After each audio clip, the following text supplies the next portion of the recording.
A 70-mile-wide asteroid called Matilda is approaching Earth, so all the world's governments send a spaceship to try to destroy it. Unfortunately, the spaceship explodes as soon as it enters the asteroid field, which means humanity is doomed. In 3 weeks the asteroid will hit Earth and all life will end. Married couple Dodge and Linda hear the news on their car radio. However, Dodge doesn't react, he just mentions they missed their exit. Linda can't take his attitude anymore and abandons him for good. Afterward, people all over the planet start making end-of-the-world plans, especially going through their bucket lists. Signs appear on the street offering services like naughty meetings, searching for friends to spend the end together, and mercenaries even offer to kill whoever isn't strong enough to make it to the last day. However, Dodge doesn't have anything in life, so he continues to go through his boring routine. With 21 days left, Dodge still goes to the gym, which is mostly empty. On the TV he watches a news update informing that all cell phone services are dead and that water and power will follow soon. Then Dodge drives to work and has to deal with worse traffic than usual because everyone is trying to escape the city to go somewhere nice. At the office, Dodge notices only a few workers have come today. He keeps on picking up calls from clients who want to know if there's insurance for worldwide catastrophes and attends meetings that announce there are promotions available for everyone because of all the people who aren't coming anymore. However, nobody from their little group takes the offer. When Dodge goes home, he checks his mailbox but it's empty as usual. He also notices his neighbor Penny run out of her apartment after breaking up with her boyfriend Owen, who is yelling at her. Then Dodge enters his apartment and finds his weekly cleaner Elsa. Dodge tries telling her that isn't necessary for her to come again because of the current situation, but Elsa gets upset because she thinks he's firing her, so he takes it back and she says goodbye while promising to return next week. Then Dodge drinks cough syrup and watches TV, learning that the final flight has taken off and now airlines aren't working anymore. People with private planes can fly if they want, but experts don't recommend it because of the risks. Before going to bed, Dodge finds a spider in the bathroom and gets ready to kill it, but in the end he decides to let it live. That night, the spider walks all over his face. The next morning, Dodge wakes up with multiple spider bites on his face.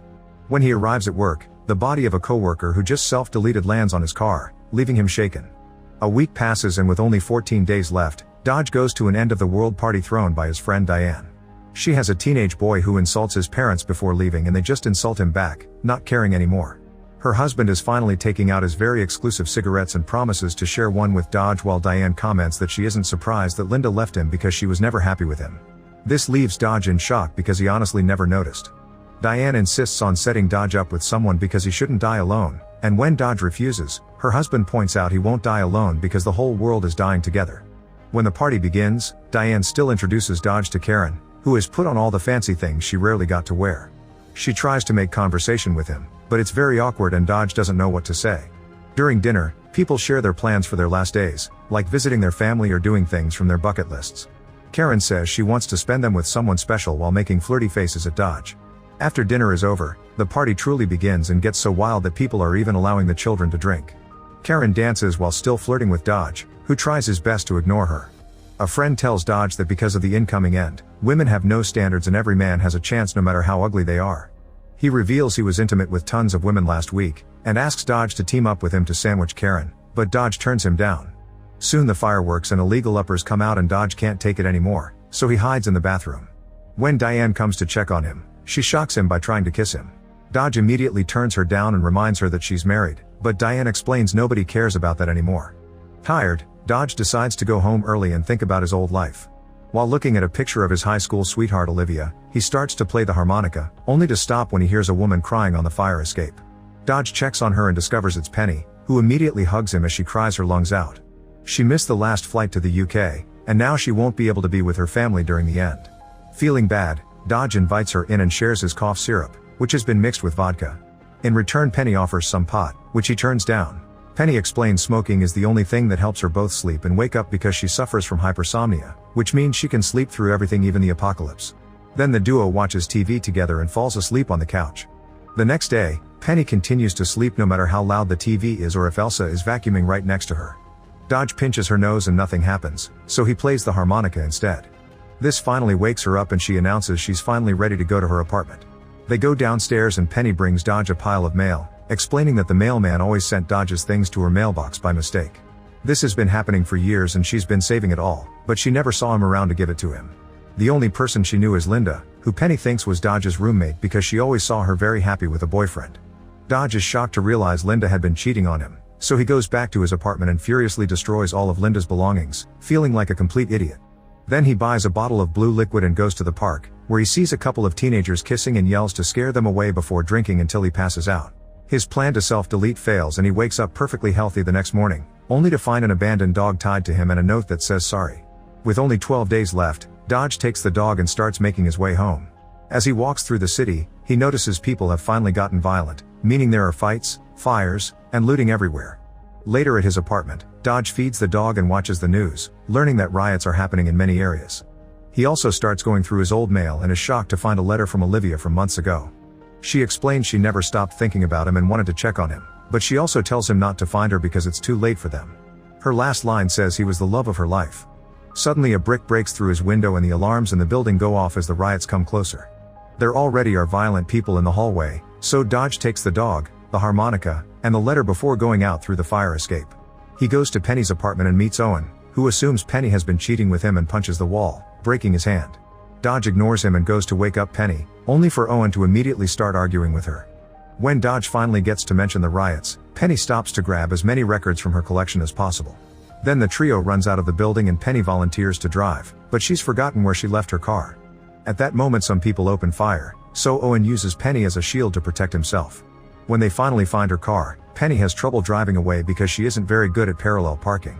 Owen leaves the car to guide her, however he keeps insulting her, making it clear why she broke up with him. Tired of dealing with the couple's arguments, Dodge tells Penny he knows someone with a plane and he'll introduce that person to Penny if she takes him out of there. Motivated, Penny finally takes the car out and drives away, leaving Owen behind. Unfortunately the next day they already run out of gas because Penny didn't fill up the tank. As they walk down the road, Penny tries to stay positive, causing Dodge to finally snap. He tells her she ruined his life because he didn't get Olivia's letter in time, and who knows where she may be now. Feeling incredibly guilty, Penny promises to reunite Dodge with his lost love. Then Penny starts hitchhiking and a man Glenn agrees to give them a ride. As they travel together, Penny tells Glenn to share his life story, and he starts from his dad's childhood. Dodge hates every second of it, especially when Glenn confesses doctor had told him he only had 6 weeks to live right before the end of the world was announced. Glenn lost his love a few years ago and after learning about the end he started considering self-deleting, but that wouldn't get him into heaven. His tone makes Dodge very suspicious, especially when he sees digging equipment in the back of the truck. Eventually Glenn stops the truck and says he'll go relieve himself, inviting Dodge to come along. Getting more suspicious, Dodge turns him down and as soon as Glenn is gone, he tells Penny they may be traveling with a psycho. Penny doesn't take him seriously and leaves the truck to walk the dog, who also needs to pee. Then Glenn comes back and asks Dodge to drop the mask, saying Dodge's blank face proves he's a killer. Dodge denies such a theory and Glenn apologizes for the misunderstanding, explaining he hired a mercenary to end things for him. As he laughs, Glenn suddenly is shot, and Dodge sees the mercenary drive away. Afterward Dodge and Penny bury Glenn's body with his own equipment and leave in his truck. Eventually they find a restaurant called Frenzies by the road and decide to stop for a drink. The waiter receives them with hugs and confesses all the workers have been smoking, so now they're making up all kinds of crazy recipes. Penny and Dodge stick to the classics, getting some food for the dog too, and Penny even joins the conga line. While they eat, they share more about their old lives, but they're suddenly interrupted with a surprise. Penny told the waiters that it's Dodge's birthday so they bring over a little cake and a song. Suddenly a waitress kisses both of them and soon the party starts getting naughty, so the duo takes the dog and leave. In the truck, they notice a certain tension between them and end up doing the dirty together.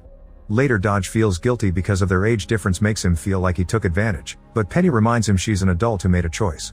Suddenly they hear sirens and are shocked to see a cop trying to pull them over.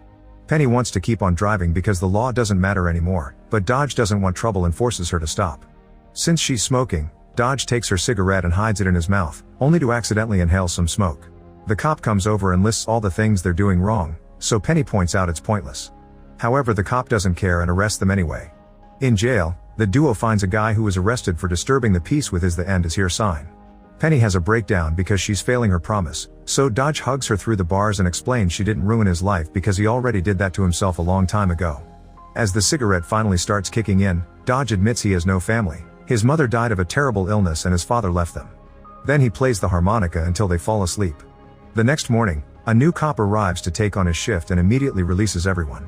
Unfortunately he can't return the truck because it got impounded, but he does offer a ride. Penny remembers an ex lives nearby so the cop drives them there. Dodge immediately gets jealous when he meets Spec, a former military man with a great body and his own bomb shelter, crowded with other military buddies. He's obviously still in love with Penny and offers her his satellite phone so Penny can finally call her family. She cries when she finally hears her parents' and siblings' voices and even gets to listen to her baby niece for the first time. While she's busty, Speck tells Dodge that only Penny is allowed to stay in the shelter, not him. Afterward, Penny asks Speck to lend her a car, refusing to stay. Speck agrees to do so but tells Penny to bring it back after she's done with her promise to Dodge. The duo continues to bond during their trip and eventually they make it to Olivia's childhood home, but nobody answers the door. Penny breaks the window to open the door and they find lots of food in the fridge, so they agree to spend the night there. Dodge finds a record player and Penny gets to listen to her old records while she cooks. When Dodge wakes up from a nap, he shares dinner with Penny and the dog, and Penny tells him more about her family, including the love for records she got from her dad. Then Penny checks a drawer and finds a letter from Olivia to her parents, which includes a return address. Dodge gets excited and they agree to go there the next day. That night, Dodge discovers Olivia wrote his name on her childhood bed, and Penny smiles at the old pictures of Dodge from an old yearbook. The next morning, they go to the address on the envelope and Dodge tells Penny to wait in the car. He goes to the house only to come back a few seconds later and drive away. Penny is confused as Dodge explains he didn't knock, he just left a letter. An argument ensues when Penny demands to know what has changed, causing Dodge to almost crash against a line of people. The duo leaves the car and follows the line to the local beach, where people are getting baptized. Finding the sight rather sweet, Dodge and Penny share a kiss and join the people on the beach, spending the day on a lovely picnic and befriending everyone. The dog gets to play with the locals as well. Dodge tries to teach Penny how to play the harmonica and she discovers it was a gift from his dad. Then the duo keeps on traveling and arrives at a house in the countryside. The guy with a plane is Frank, who happens to be Dodge's dad. Penny gives them some privacy and Frank tries to apologize to Dodge, who explains it doesn't matter anymore since the end is coming. However, Frank still tries to be nice and the three of them spend a lovely dinner together, to the point where father and son play the harmonica together. Once Penny falls asleep, Dodge carries her to the plane and tells her she's the love of his life before Frank flies off to the UK. Afterward, Dodge goes home with the dog. He finds a note from Karen and Elsa cleaning his apartment, so he finally snaps and tells her to spend the last days with her family. Elsa is hurt because she considers Dodge a friend to hang out with, so Dodge regrets it and tells her to come back next week as usual, although there won't be a next week at all. Sometime later, Dodge watches the final TV broadcast, during which the anchorman announces the calculations were wrong and the asteroid will arrive in 16 hours. The anchorman also offers a very heartful goodbye speech, and the signal is finally cut. Feeling sad, Dodge goes to Penny's apartment and begins listening to her records, remembering everything she taught him about them. He lies down on the floor and waits for the end, listening to music until the power goes out. Suddenly the dog starts barking and Dodge is shocked to discover Penny came back. She admits she woke up during the flight and made Frank take her back. After sharing a hug, they lie down on the bed together and confess their feelings for each other. To keep Penny awake and distracted from the explosions going off nearby, Dodge keeps talking to her and asking her questions about her old life. The couple stares into each other's eyes as the asteroid hits Earth, ending it all. Make sure to subscribe and turn on notifications so you can watch more videos like this. Thanks for watching.